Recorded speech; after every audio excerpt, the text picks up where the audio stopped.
All right, just checking if you're online. Muting myself. You're very much online. And in case you're watching me online, I'm opening up the chat. Let me know if I'm audible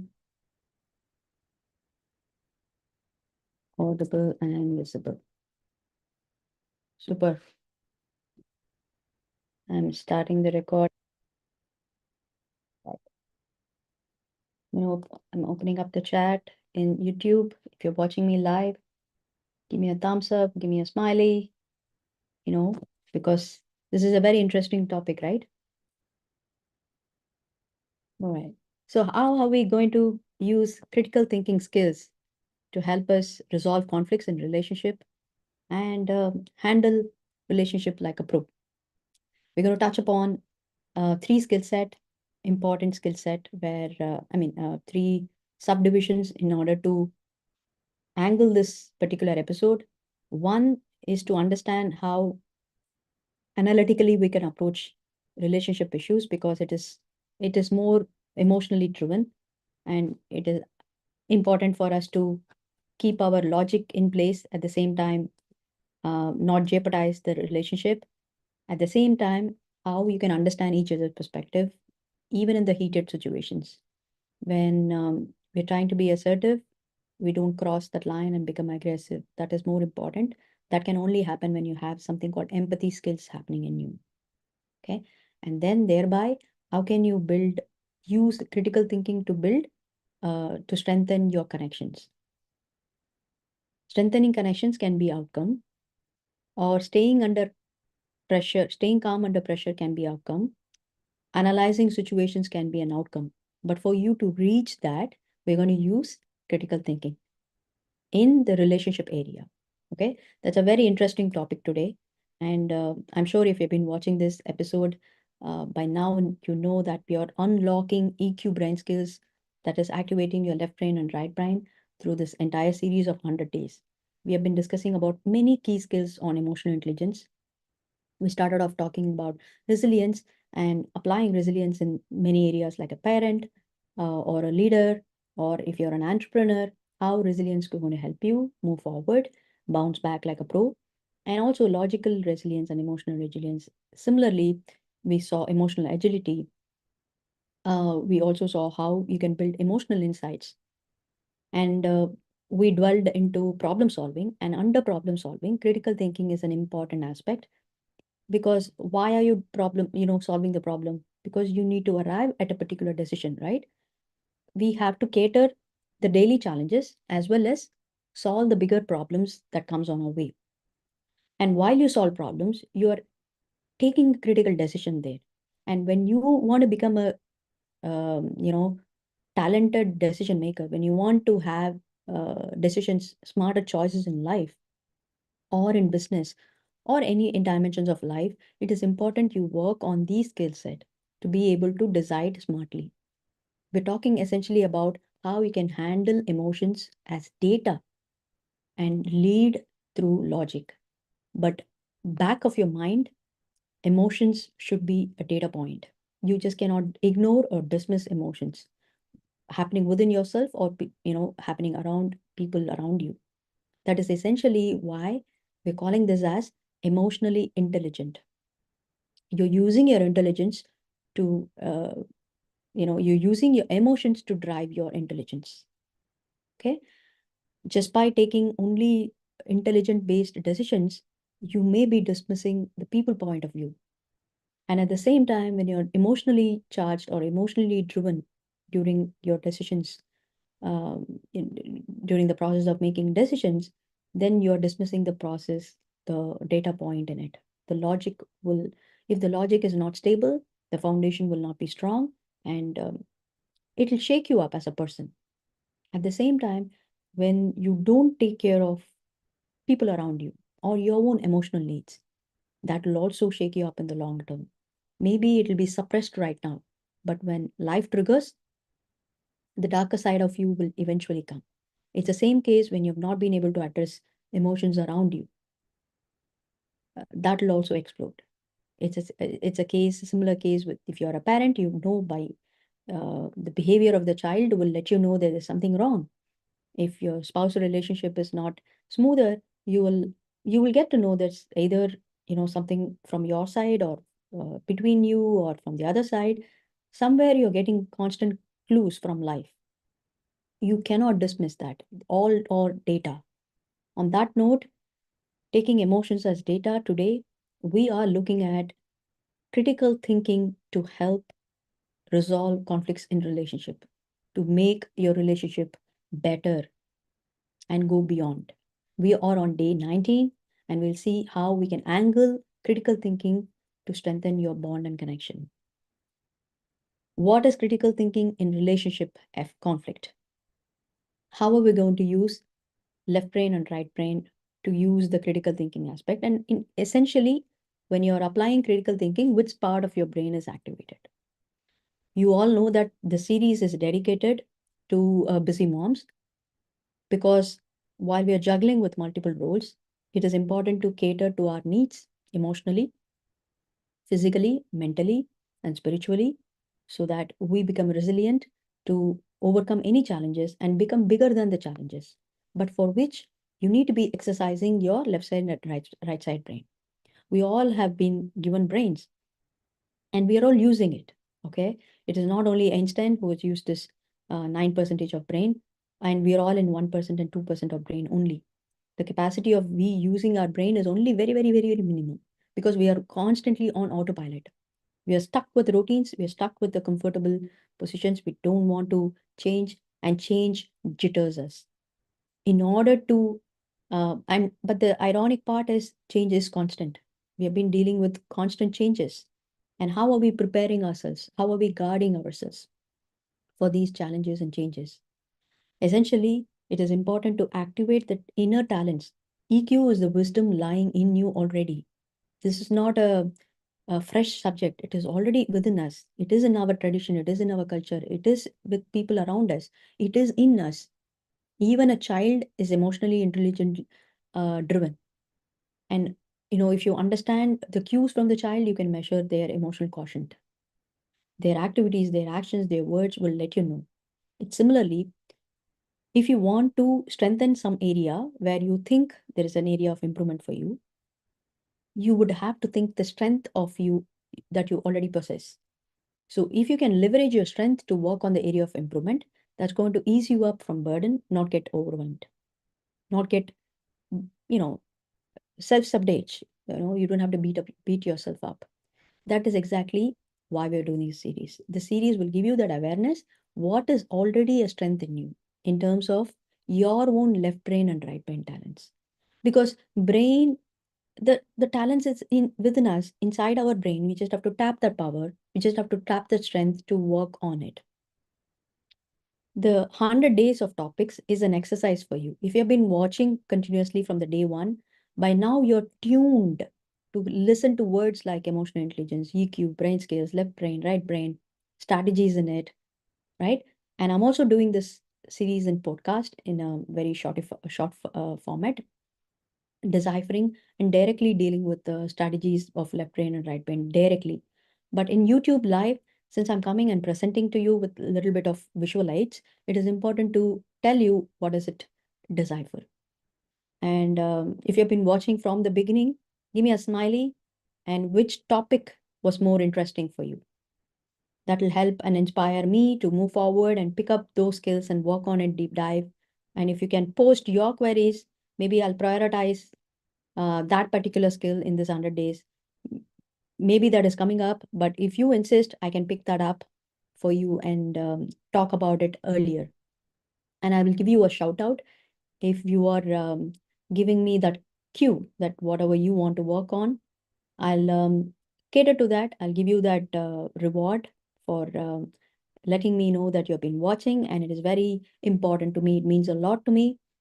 At the same time, if you can practice this within yourself, as soon as you get some insight, if you can register your insight, that is the first thing you're reinstating your learning. That is the first step to rewire. That means you're willing to look at change. And the next thing is within 24 hours, it is important to apply. When you apply within 24 hours, it is fresh, it is hot from the oven, and the brain is malleable. It is letting you become flexible. That is the time you can actually rewire. And rewire cannot happen over a weekend or over a day. It has to happen period of time. Give it some time, 90 days to 180 days. Because it is biological organ. It's like going to gym. If you're working on some muscle, overnight it's not going to bulk up unless you are, adding some intensive supplement and all that. But here we're talking about brain, which is very sensitive, which is already hardwired for a long time now, and you're working towards changing that. It is going to take some time, but it is possible. You know how it is possible? I'm not talking in terms of only theoretically. I'm going to give you concrete proof. In my community, I will open up psychometric reports basically to let you know where you started and where you are in the span of 90 to 180 days. So that report will tell you how you have worked on that particular skill and how much is your bubble moved away. The whole idea is we have two sides of brain, and there are left brain logically driven people, and there are right brain creatively driven people. Okay. So the report will show you which side are you in and what are the talents existing in the left side and right side brain for you, and what are the top talents. Okay, there are about 18 talents, 9 each side. And out of that 9, top 6 will be given to you out of that 18. Now, from that, what you can understand is those are your strength. And you're going to improve the area of improvement. You're going to use that strength to look upon the area of improvement. But the interesting part here is there is a bubble. Every report will indicate 3 lines and 3 bubbles. That bubble will indicate which side of the brain you are, and are you at the extreme or in the middle, towards that middle line. The extreme, that means it's not getting mastery. It's somebody is in the extreme, even though they are very experienced in that, it is very dangerous. I'll tell you how. The whole aspect of training your emotional intelligence, your brain to become emotional intelligence, is to bring the bubble to the midbrain, because that is where your prefrontal cortex is there. And your emotion is happening at the behind, that is where limbic brain is there. Okay. Now, all these are processed in the brain only. And in the midbrain is when you are taking a executive center, that is where your decision making is happening, driven by logic. Imagine if your decisions are driven by your limbic brain. It is helpful in certain situation where there is a grief at home, there is a highly intense emotion situation, or it is an adventure, it is a relaxed moment with your family members. You don't have to, you just have to rely on your gut feeling and then your interest and likes and dislikes and all that. Not every time it'll be so, right? You'll have to quickly come back to the routine, and routine needs logic, structure. Okay. So the whole idea is to bring you to the mid area so that you can blend taking emotions anytime or driving logic anytime. Imagine you are working and that work environment is, eating up your 14 to 16 hours of a day. And that 14 to 16 hours, if you are emotionally driven, emotionally charged up all the time, it will only exhaust you and it will only lead you to mislead you. Because not every time you need to work on those intense emotions. While emotions are going on in you, you're going to cater to that, because we are in the highly fast-paced environment, highly competitive. Everywhere there is FOMO, everywhere there is, necessity for you to prove. We are getting overwhelmed, too much of information overload. So there is a constant emotional processing has to happen. But not every time it is charged up or intense. That means you're firefighting.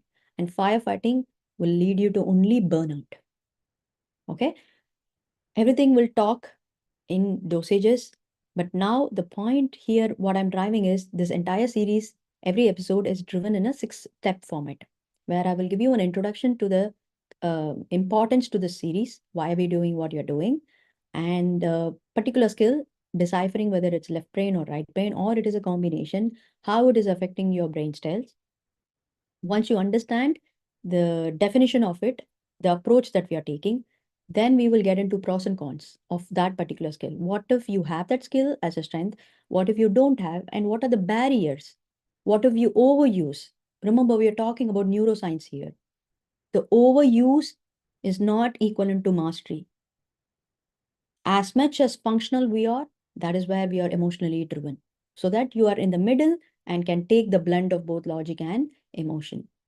The overuse will only to be let you to be extreme to this left side or right side, and it is going to be difficult for you to come to the midbrain whenever you want to. On that note, we will see what is critical thinking in relationship angle and how do you want to solve conflict using critical thinking. One, you're going to give thoughtful analysis. Okay. You're going to give logical reasoning to understand why this conflict is even happening, for which your logical brain has to enable you. And then you're going to take multiple perspectives because we are dealing with people, not just you. We're not in isolation. You need to be able to take their perspectives, considering different point of views to find fair solutions. Then balanced approach. Combine both left brain analysis and right brain empathy for effective problem solving. Now you got an idea that we are using left brain and right brain separately and also blending. This is one skill. It is one of the key skills where we can use both the brain. In fact, my approach in this 100 days is to let you know all these skills can be used logically and emotionally. That's the beauty of emotional intelligence skills. Now let's see the advantage of it. Okay, this is a very interesting topic. It's an evolving topic. Nobody who is going through this, who's watching this series or hearing this podcast, cannot attain mastery level because it is involving with people and people are dynamic. It keep changing. It's like parenting, how each stage of life is important for the child and for the mother. The same way with the relationship, especially with spouse. Although we may be in the same group of the span, age span, but our no two fingers are same. Likes, dislikes, personality, traits, actions, approach will be different.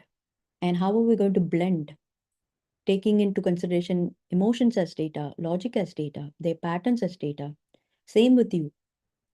Then we are going to find out a fair solution. That is what will help you for a long term. If you are a person who just want to solve the problem for the sake of it and then run your day, that will eventually show up, because emotional stress is not something temporary. It is a long time sickness, I would say. It's better to address then and there. And anything unattended will only have a residue. Believe me, the more emotionally intelligent you are, these emotions as data will help you in a long way to make you smarter decision maker, to be intelligent in terms of handling people, process. Naturally, you will become a leader because of the ability that you can be emotionally literate at the same time, pick up cues, emotional insights from people whom you are dealing with, your own needs and wants and likes and dislikes. You should be able to tell exactly what status of mind you are in. Only then you can read the same thing in others. No matter whether you're a parent, you're a business woman, or a leader, community leader, you will have these skills working for your advantage like anything. Uh, the entire aim is to help you exercise these muscles. Okay. When you have this skill called critical thinking and you're going to apply in conflicts, it is only going to give you an advantage of improved communication, enhanced active listening, and understanding different perspectives. Only then you can improve your communication. And it is going to prevent you from escalation of any emotion. Already there is a heated situation, that is why the conflict is occurring. It is up to you whether you want to keep it endless arguments or you want to resolve conflicts. If you want to resolve conflicts, you might want to use the skill because it is going to reduce the emotional reactions that can worsen conflicts. How is something that we will just see in just a minute, okay, right after this. But these are advantages. It is also going to strengthen your relationship. It's going to build trust, deeper understanding between partners. Suppose you are able to solve the conflicts. Is it benefit or not? No, nobody wants to keep the conflict going on, right? That means there's something wrong with that person. They could be narcissist, they could be dominant, that they don't want to resolve, they don't want to give in. But all of us want the conflicts to be resolved, whether it is between the spouse, inside the family, or outside, for a smoother transactions in life. And then problem solving, focusing on finding mutually beneficial solutions will only solve problems. But if you don't focus on mutual benefit, it has to be two-way. There has to be a taken and given. Only then it's going to solve problem. And what is the disadvantage of this? Or in other words, what is it if you overuse it? That is what we will see when it is going to be, emotionally, when we are talking about emotional intelligence and brain related, we will see whether we are overdoing or we are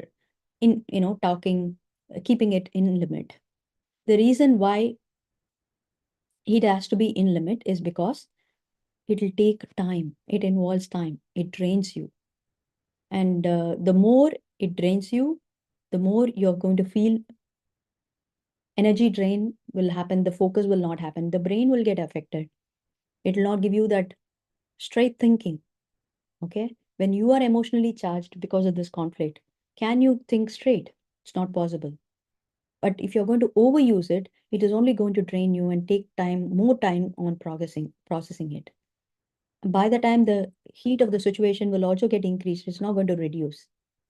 So it is a burden when emotions are high also. When emotionally charged, you sitting and critically thinking it's not going to work. And that's the reason we are training you to use these muscles even before you meet up with emotionally charged situations.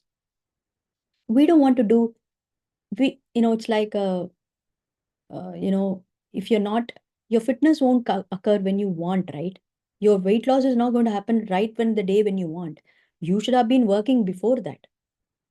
When you want some outcome, there has to be some work towards it. And that is what we are doing. You can feel detached sometimes when you're not able to think through straight and you're not able to solve problems or reduce the conflict. You'll only feel more detached.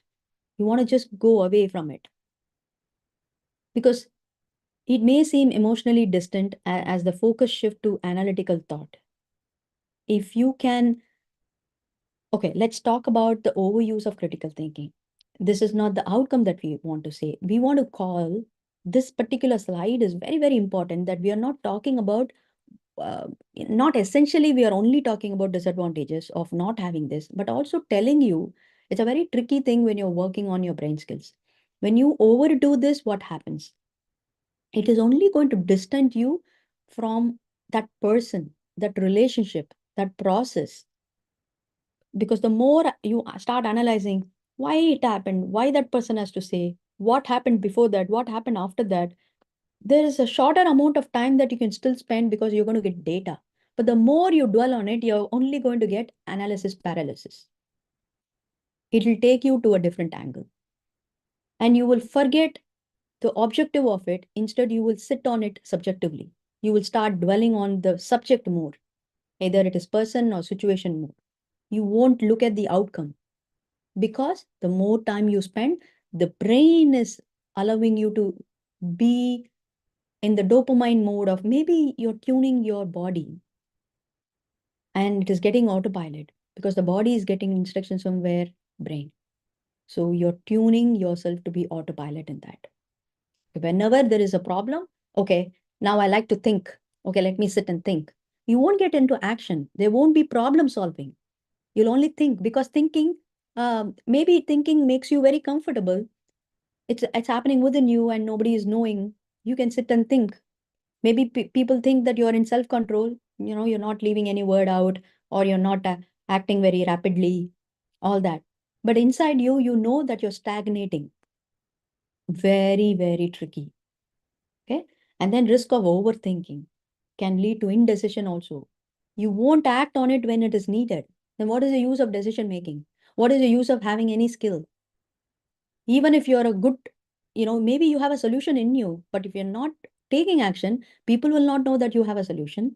If you're in a team, imagine when you're in a high stake professional, maybe you're a decision making in your team, you're a leader.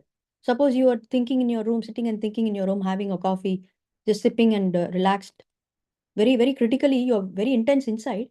They're not doing any action. What will happen to the team or the company? And it can be exhausting for the person itself. And at this point of time, I would like to recommend you a book called Supernatural, Becoming Supernatural by Joe Dispenza. In that book, he brings exactly neuroscience with that of spirituality. Okay, the science is explained and the spirituality is explained. When I say spirituality, it is not about religious, but then how the brain is making you, how the power of brain, okay, is making you become supernatural. That means what we call somebody superhuman in spirituality or religious context can happen for a human being if only you know what amount of the brain functions in such a way the body is functioning because of brain. So it is very important to know what's happening inside your brain. It is not a neuroscience book, but it is telling you the alignment of brain and with that of body. The more stressed you are, the more thinking you are in that stressful situation, the more you're tuning your body itself towards that. It is like you want to dwell more on it because your body started liking that. That is why sober people will remain sober for some time unless there is some intense trigger happens. They really want to change, but it takes long time because they're tuning their whole body, and the brain is giving them instructions to it. And that is the reason we are, you know, targeting directly the brain talents. It's just simple things that you are doing will not lead you to that level of what do you call it? From if you go to that level of depression or burnout, it's very hard to come out of it. You got to keep working on it so that your brain, the bubble will start coming to the midbrain. That is when you're rewired. Until such time, you're hardwired. All of us, because of our education system, our own culture, for the 30, 40 years, we've been dealing with only one set of school of thought. That is why it is very hard to. There's a parable, very famous parable in every language that once you are young, it is malleable. The brain is very flexible. But once you become an adult, it's hardwired. That is the reason why we are imparting education even when they're before 16 to 18 years, their strongest foundation is laid. That is where the brain is allowing, the brain cells are rapidly growing, and it is easy to rewire. But the moment it becomes an adult brain, the new generation of cells is going to be limited because of the exposure. The curiosity dies, the excitement dies in an adult. They get swirled into that mundane transactions, and they get to think only the routine, mundane autopilot patterns. They're not using their right brain effectively. But in childhood, we play a lot. We have so many things to explore and experiment. Everything is curiosity that has to be maintained. Only then you can quickly bounce back. As a young adult, everything is fearless. The reason, by biologically, they are driven that way that new cells are forming rapidly. So there is no point of stagnation there. They just want to keep experimenting it, expanding. But by the time they become an adult, the regeneration of cells is limited, and it is up to us to recreate it. Okay. Now, why critical thinking is needed? Because without it, what's going to happen? It's going to escalate, leading to misunderstanding and damaged trust. But with this, thoughtful decisions can improve all that advantage we just spoke. It's the same thing. Plus, we're going to have a long-term impact. Consistent use of this is going to build healthier and more resilient relationship. All right. Now, some statistics for you. There's a research institute which it's called Gottman. They have driven researches on critical thinking, relationship, and problem solving effect. 70% of successful couples use this problem solving techniques, critical thinking, just before the situation escalate, just before the emotion escalate. If you can tap into the power of critical thinking, you'll be able to solve the problem at ease. Now, who's going to benefit? It is not only couples, it is parents also. Because within kids, between parent and a kid itself is dynamic. And within siblings, it's going to be even more dynamic. Within friends, colleagues, family members, and anyone in relationship, young or old, right? Even between friends, young kids, school going kids have stress because friends change. Kids are growing. They, not just growing biologically, hormonal wise, they're expanding. Their perspectives are changing. And the day and age that we are in, where it is AI disrupted, technology driven, social media is interrupting everyday transaction. Their mind is filled with information on social media. Slowly, the education system is also moving to laptop driven, where you need to be equipped with technology. And slowly, they are exposed to Google search, YouTube for their education itself. And now, the students at the high school and college, they're using AI tools left, right, and center. Imagine how critical it is for them to learn these skills so that they can manage the relationship outside. Managing technology is very individualistic, right? You can learn a skill and then do it. There's no harm as long as you don't overuse it. But dealing with human being, they're all going to be together at school. School is basically to learn social skills. And if you're going to have a tough time learning and building social skills, then what is the use? There are so many things equipped where you don't have to even go to school. The homeschooling, unschooling has come. But what are we heading to? Then how are we connecting with each other? The fabric of building connections is very important, and that is why this infrastructure, this foundation, if the education system itself is outdated, then it'll only going to rot the brain, and it'll rot the brain of the children involved in it. And everything is fast paced, FOMO, everywhere there's highly competitive. So a lot of things are happening, and it is our responsibility to equip ourselves and also equip our children so that they can manage their life clearly. Applying critical thinking in marriages.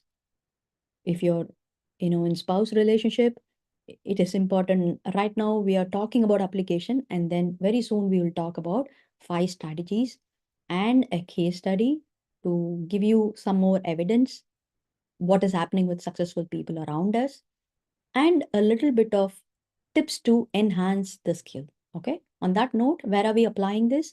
In marriages. Whenever you have an issue, you're going to identify the root cause of it. Okay. Objectively and not subjectively. You're going to address the behavior and not the person. It's the same case with parenting. You're going to analyze the perspectives. Consider both parents' viewpoints objectively. Ask and give. Ask and receive. You're going to ask, actively listen at the same time.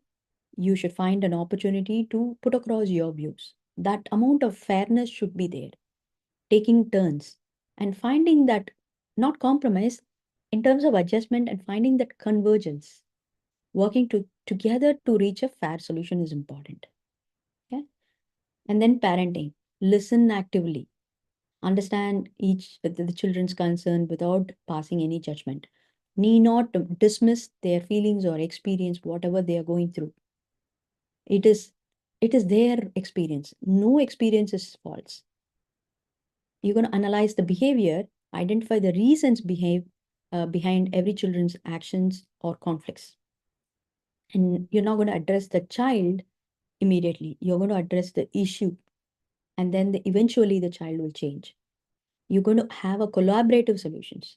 Although you need discipline, but yesterday we saw how creative can you be in discipline methods also. If you have not watched that previous episodes, I would highly recommend you to go through, watch the previous episode, not just yesterday, also the ones which we have been doing from day one. It'll help you connect the dots because so many strategies, some could be repetitive, but we have gone deeper and wider. Some could be very new. Okay. You're going to work with children to find mutually acceptable resolutions. And you're going to listen actively. Now, this is an approach. Okay. Now that you know where you can apply, we're going to be talking about approaching it. First of all, you're going to listen actively, whether it is parent or spouse, okay? By giving full attention. You cannot dismiss the person who is near you, irrespective of age, gender, location, communication, whatever it is, give that due consideration and respect. And clarify, ask questions to ensure you understand their perspective.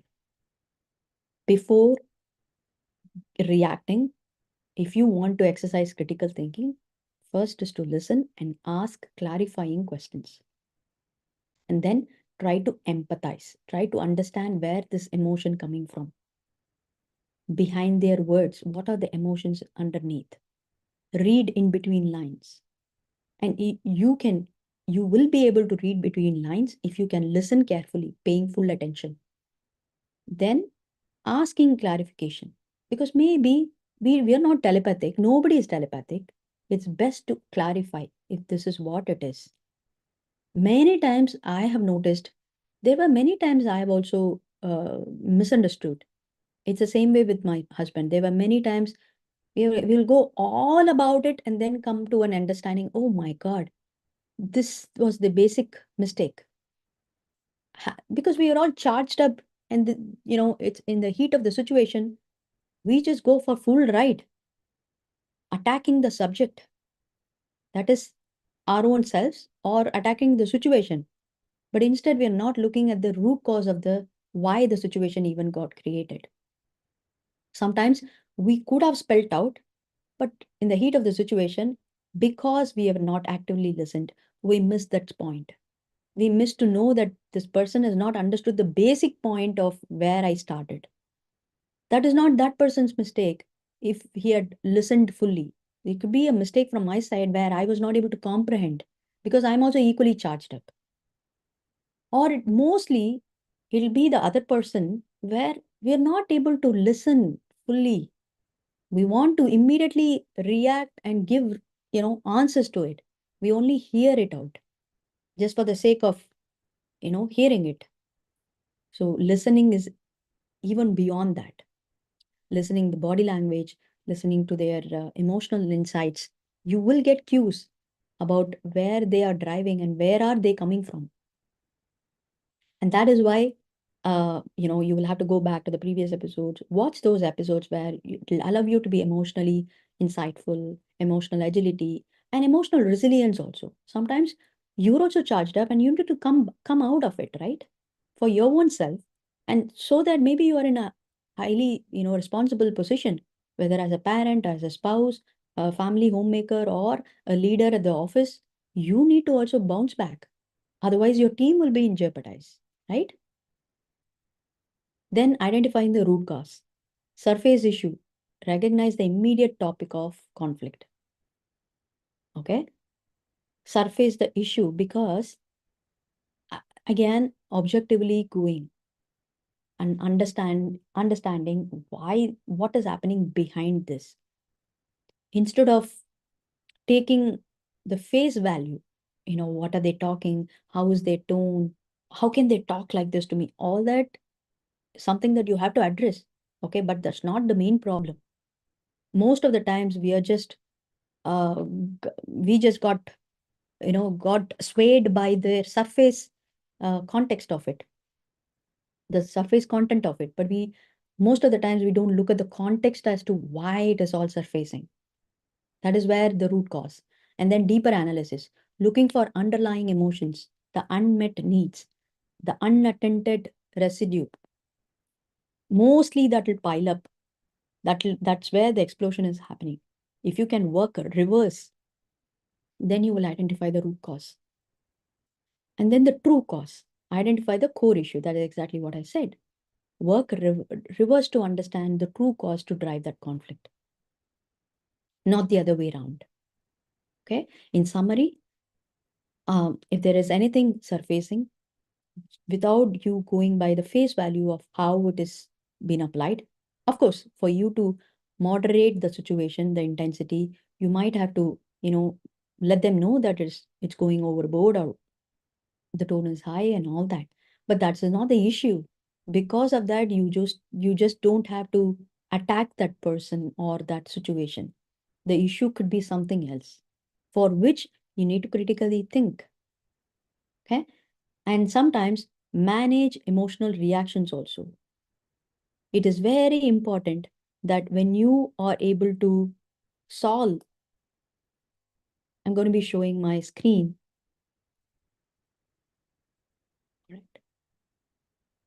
Okay. So far, I think I missed to share my screen, but these are the slides that we went through. We spoke about why critical thinking is important in relationship, and then we saw pros and cons. We also saw overuse of it, and then who's needing it, why is it needed, statistical reports, who is benefited, and how are you going to apply this in marriage, parenting, and then we jumped on to tips. We saw listening actively, what are the components in it, and we saw identifying the root cause, that is more important. And we're going to see about managing emotional reactions. We're going to take a pause. Whenever there is an emotionally charged moment, it is also something that we are processing inside. Do not dismiss your status of mind there. Unless you are stable, you won't be able to see the context behind it. You'll only be able to see the surface because you yourself are processing. There is unmet needs inside you. There are residue deep inside you that needs to be addressed also. But you can't address your needs when it is about somebody else. But identify that issue. If you cannot do it, at least at that moment of time, manage those reactions. How are you going to do? You're just going to take a pause. If it is equally pressing for you, it is ideal to take a pause. Take a moment before responding to heated situations. Mostly, many times we will also be charged up. But if you're not, if you have a self control, wonderful, you've been working on this regularly, right? You may not be effective with that. But it is important also to question as to why it is not affecting. If it is serving you well, that you're able to take a control of other situation, other people around you, then it is helping you. You might want to use that as strength. So what understand what you're doing. Most likely you will take a pause. Sometimes you can even take a walk from that situation, making sure that they're not feeling left out. It is important that you're not cutting off the conversation because that will add up to the fuel. That's like a added fuel to the fire. It is very important you don't cut off that person. Okay, even on phone, making sure that having making sure that other person is heard, and also you have to make sure that you are heard, but you have to converge to a way that to a point that it is a given for both person. Sometimes you will have to do this and sometimes the other person has to do this for you. Okay, and then taking a deep breath. If you are still handling encountering this heated situation without having taking a walk or coming distancing yourself from it, if you don't have that time, it is ideal to take deep breath. Counting backwards, maybe that can also help you, provided you have time to do all this. But if you don't have time, if you're pressed, best is to pause and take few seconds. In fact, you're biologically between two charged emotions, there is a gap of 6 seconds. And that is why there is a international organization, non-profit organization called 6 Seconds, where they are pioneer in emotional intelligence. They've taken this name because it is biologically, it is giving you that 6 seconds to make a pause and make a choice. So that is the power of pause. So with that 6 seconds, you can change that intensity happening within you and outside you. 6 seconds is just few seconds, right? But that few seconds can matter a lot. And then if you can reflect, consider your feelings before you can express, then it's going to be, you have done that process. Critical thinking has been applied. Even though critical thinking, we think it's a logical driven, but you see how much of a mental, that creative brain has to work in you, that emotional brain has to work for you. Taking a pause, breathing, reflecting, all these are emotional side of brain. Now you tell me, are we not doing this? So emotional intelligence is not something which is coming from books. We are anyway doing it. Whenever there is a tantrum throwing kid coming to us after school, are we not as a parent doing this? Is it something that skyrocket that we do not know? No, we know. We know exactly.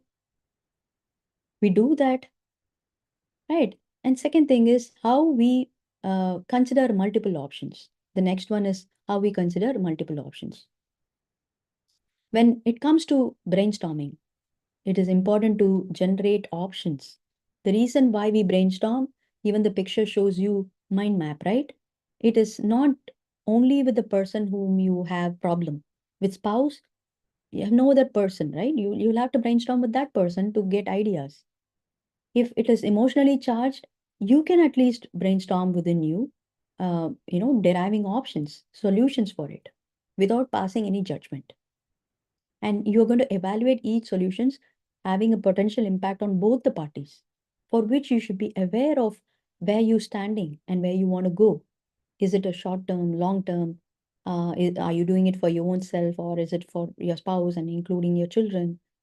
Does it have a cost and benefit to it? Is there any profit or loss to it?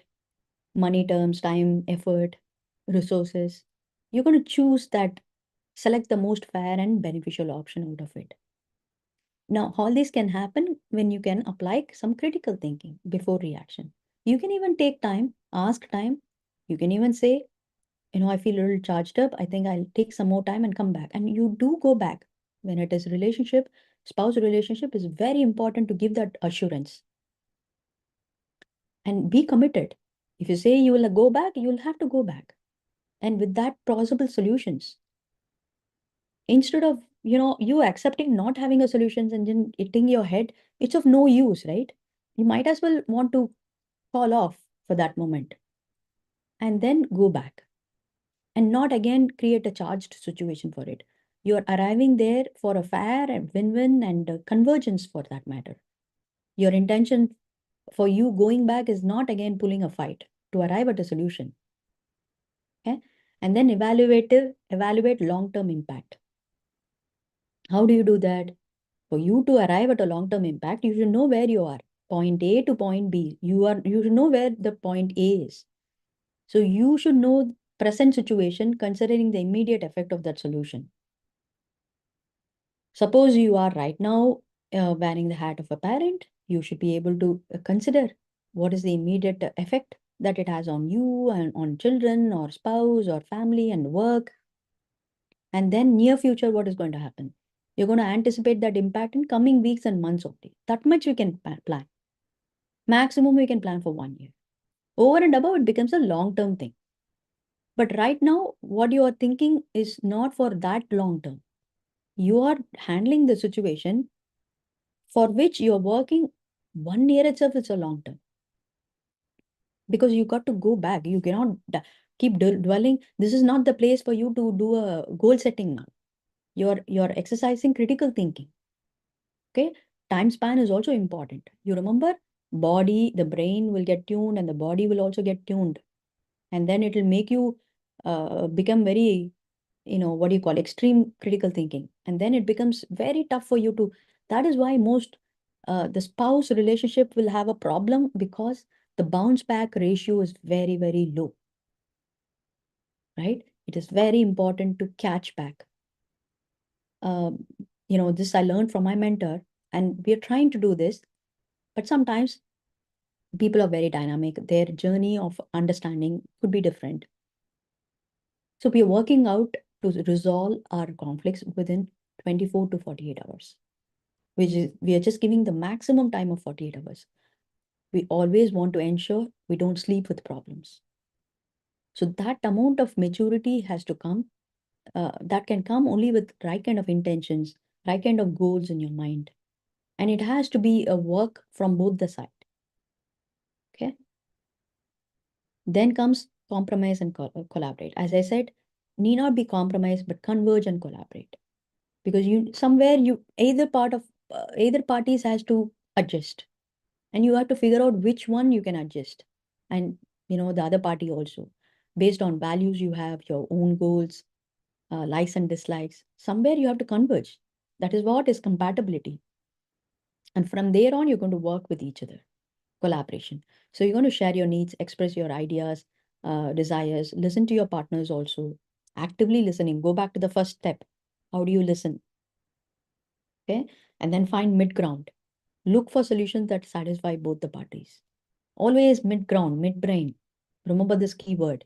Agree to disagree, or agree to get consensus. Commit and compromise and support each other. And be committed. When you have decided something, just be committed. If you're failing part of it, falling off of it, then it is important to communicate. It's not like, okay, let her not know or let him not know. I'll do whatever I want after, just for the sake of getting over that conflict. No, that should not go against your value system. Integrity is more important in any relationship for that matter, even for parenting. How does this trust gets created? Only with such kind of value system, you going back, that is a reassurance, and staying with what you say. You model what you say. You act what you speak, and you commit and stay, show the results. It's the same way with other person. It's not just one way, right? And then very interesting part, but we are picking up real-time examples. But I would always like to say, look for examples around you all the time, because we all are having a EQ wisdom in us all the time. Our own elders in the family, your mom, your dad, your grandparents, neighbors, aunties, uncles, relatives, friends, school teachers, associations. So many examples are always around. Okay. For a spouse relationship, it's best that you go with people around. But as a famous personality that all of us can relate, I'm just picking up this personalities because one, the man who, Barack Obama had led the, most powerful country twice with that high stake, you know, role. How how important is the spouse relationship? How supportive is the wife of so-called first lady, ex first lady? How much it is critical, how much agile they have to be juggling multiple roles, and that too leading a powerful country in the whole world with so much of political pressure and parenting complexities, publicities, adversities. It ideally, I mean, also maintaining the family values, relationships, sustainable growth is ideal for very important to exercise these skill set. If a person is not emotionally driven, emotionally intelligent, they can flip the switch like anything, and they get disappeared. It is highly important to maintain and exercise these skills. The challenge part is for this couple could be balancing family responsibilities with Barack's political career. And how did they approach? They used active listening and identify the root cause of conflicts. This is from their book, Michelle Obama's book. And result, they found compromises that maintain their strong relationship. Okay. Like this, there are practical examples around us itself. We take inspiration from our elders. We go whenever we are stuck, we take inspiration. I go openly ask because I don't have any experience in that area. And everybody's experience matters the most. They speak for itself because it's very evolved topic, right? It's not a perfect destination topic because it's dynamic, people are involved, emotions are involved, every stage of life is different. And somebody would have walked the path already near us. Our own parents, our own grandparents, our own uncle, aunties. Okay. And tell me, what is the impact of critical thinking? If you have this in your life going on, what is the impact? It's only going to build trust within the relationship. As I just told you, even if it's a parenting relationship, it is important to build that trust, respect, and intimacy. It's going to deepen your emotional connection through thoughtful problem solving. Suppose you are able to have that ability to think through before even you let out any words. One, it's going to give peace because it's not escalating that conflict anymore, and it is reducing tension, and people will feel calm. Okay, even though it happened, there was no exchange of harsh words because harsh words will linger for a long time. More than the hurt, the wounds are very visible and tangible. We just have to make sure that wounds doesn't become scars. Okay, right. Overcoming this barriers. See, we all want to do this, but there should be barriers also. We should know what is stopping us. So it could be time pressure. practicing quick analysis techniques for heated moments could be, not humanly possible. At that point of time, it is not possible. But we are all aiming to do that, right? That is what is critical thinking. Then what is the other way to go about it? Like you just lash out, you just let it out, all went out, both of you went out. And then what's going to happen? It is only going to create tension for the people. Maybe your children could be watching. It could not be a nice, it'll definitely become a nasty situation. And trust me, it's not a went out thing. Relationship is the moment it is, everything is becoming heated up, and then it becomes a hurt, and then wound, and then it becomes scar. Scars are not many scars can be repaired. In fact, once it is a scar, it remains a scar. It is ideal to heal the hurt itself before it becomes wound. So you shouldn't add fire to the fuel. You should be able to quickly, bounce back, come back. So the barrier is we're all having multiple responsibilities and heated up, fast paced. So before you encountering the adversities like that, heated situation like that, you might as well want to work on it daily. And that is the reason we are doing this series. Okay, emotional intensity can be one reason, because you have to develop strategies to calm yourself first. That is why I said there should be some, you should know what is your emotional state of being. Maybe at that point of time it's too overwhelming for you. You can call it off. You can put your foot down, or put it in a very kinder way, because it's your own relationship. You don't want to hurt them. You don't want to make it worse, because it's within the family. That's something that you cannot escape. You have to anyway loop back, and it'll anyway come to you, surface to you. You might as well want to address that, right? Resistance from others also. Sometimes you are giving in and the other person is totally blocked, closed. It's not going to work. How much ever you want to critically think, you will only dwell on extreme critical thinking. You will be in the extreme side, because the other person has to let you, problem solving is not happening. Action is not coming because the other person is totally blocked. Only from one side, it's not working. It will not work. It's best to get away from that kind of a situation or a person. So, or figure out how to make it work. That's the only way. Because a lot of things that you cannot escape from. Either you encounter or you distance from it. It's up to you. My preferences or my strategies always been this way, that I want to make things work out. There has to be a consistent effort, not just from me, from the other person. That is where our capacity lies. When you are emotionally intelligent, you should be able to read the other side. Where are your empathy skills? Where are your multiple perspectives? At the same time, busy moms out there who's listening, listen to this very carefully. While your intention is to make this work, while you're ready and willing to consistently work, it is important to take care of your emotional well-being also, so that you don't beat yourself up, you don't run all the time with guilt or stress. Because for you to bounce back, health is very individualistic. Happiness, peace is individualistic. You just cannot make other person happy. You just cannot make other person peaceful. They have to do it. We can only create that environment.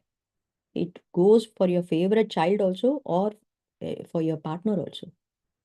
When there is a stomach dysentery happening, okay, just telling you the worst situation. Even if you're a doting wife or a very responsible mother, can you go through the dysentery pain for your child? No, he or she has to go through. Same case with your spouse. He or she has to give in, work. That there can only be a clap, can happen only when the two hands come together. It just cannot happen in the air. Okay. Developing critical thinking will help you. How will you develop? First of all, is to practice. You're going to apply this in daily interactions. Okay. Thereby also remembering that you're not overdoing on it. You're just going to practice it for a few moments. Pause. Go back to that slide, previous few seconds. Pause. Take a moment. Breathe. And then reflect. this itself will give you enough time to critically think, because you're thinking on the data point. You're not dwelling on the emotion. "Ah, she did that to me. She did that to me." Not that way. You're actually looking at the root cause, trying to understand why does it have to happen? Was there anything previously or after? But for which you need to have a state of mind to take in. For that, you need to practice, pause, reflect.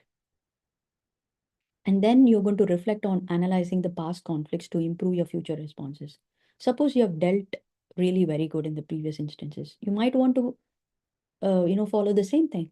I have so many notes.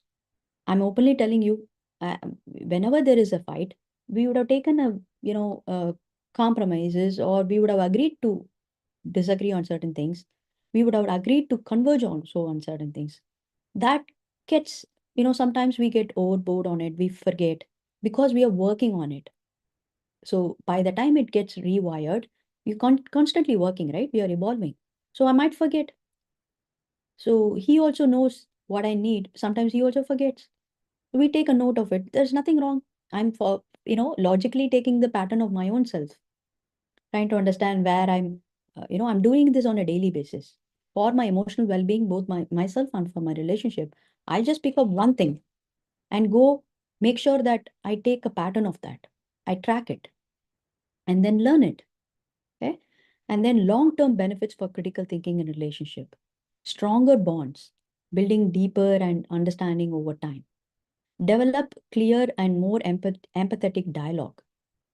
That can happen only when you leave a pause and take a moment to reflect and willingly come back to work on it.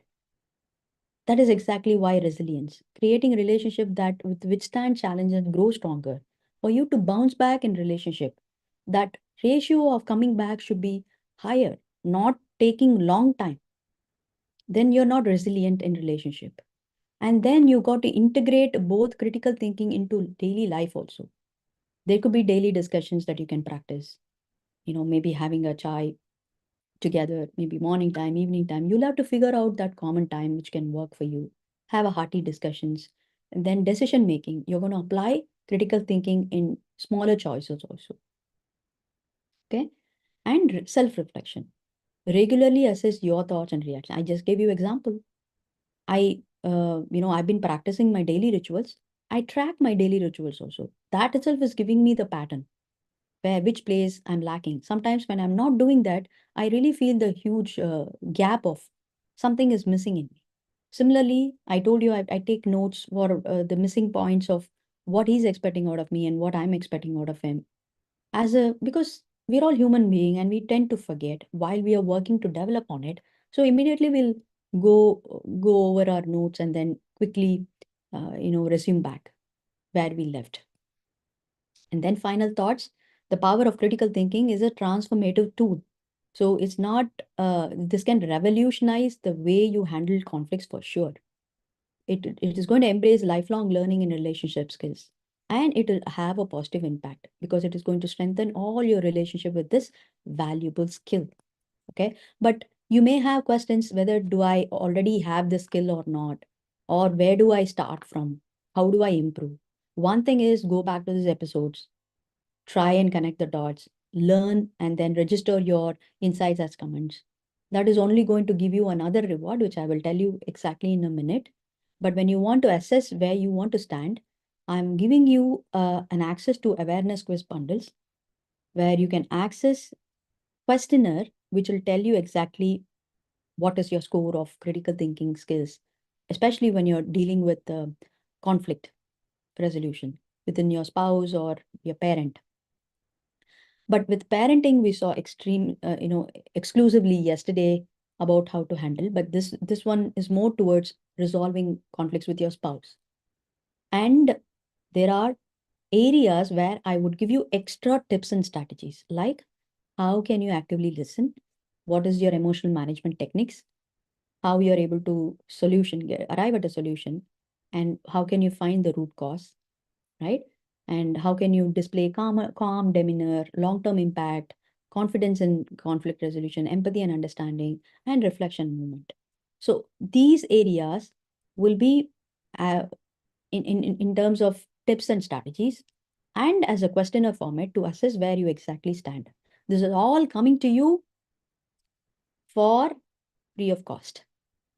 When you access this awareness quiz bundles, there's a link that I will drop in the description. Watch over that. When you click on it, it'll ask you to pay. But I'm asking you not to pay. I'll give it to you a free of cost. 100% free coupon code. If you can register your top 3 learnings, what you learned from this episode in the comment box, I'll give it to you. I'll pick you up and I will email to you. I'll figure out where I can find your email and then you can take this quiz. Okay. Apart from that, if you want to learn more and fast track your learning in terms of how to activate this left brain and right brain skills, or maybe go deeper into conflict resolution or develop critical thinking, I would invite you for my masterclass. That is where I will tell you how you can deepen your learning by learning from my community. We will approach through EQ Brain Skills Report. It'll be a concrete data for you. So apart from learning these theories and concepts, you will directly get into action plan by opening up the reports. I'll exactly tell you how you can arrive at your report. But in this masterclass, I'll open the secrets, what is there in the report and how do we interpret, and what are the top talents given there, what are the 18 other talents left over for us to explore. All these happening on this masterclass only for women and busy moms. The link is given in the description, register there. So whenever we're going to have that, masterclass, it will come on to you as a notification and reminder. Okay, jump in. I'll be more than happy to see you. But if you want to access your awareness quiz bundles right away and implement it, I'll give it to you free of cost if I can see your top 3 learnings as comments. Okay. Apart from that, subscribe to my YouTube channel if you have not already done so that notification and reminders comes to you whenever I'm coming online. Subscribe to my Spotify as a podcast. I'm bringing all these contents in a very short version, deciphering directly left brain and right brain. And I'm also giving articles to learn emotional intelligence through through stories. That will also coming to you as a article format in Substack. All the links are given below. If you can subscribe and get reminded, and you are going to be traveling with me for 100 days learning 30 to 40 emotional intelligence skills deeper and wider. Until I see you tomorrow, stay EQ'd, stay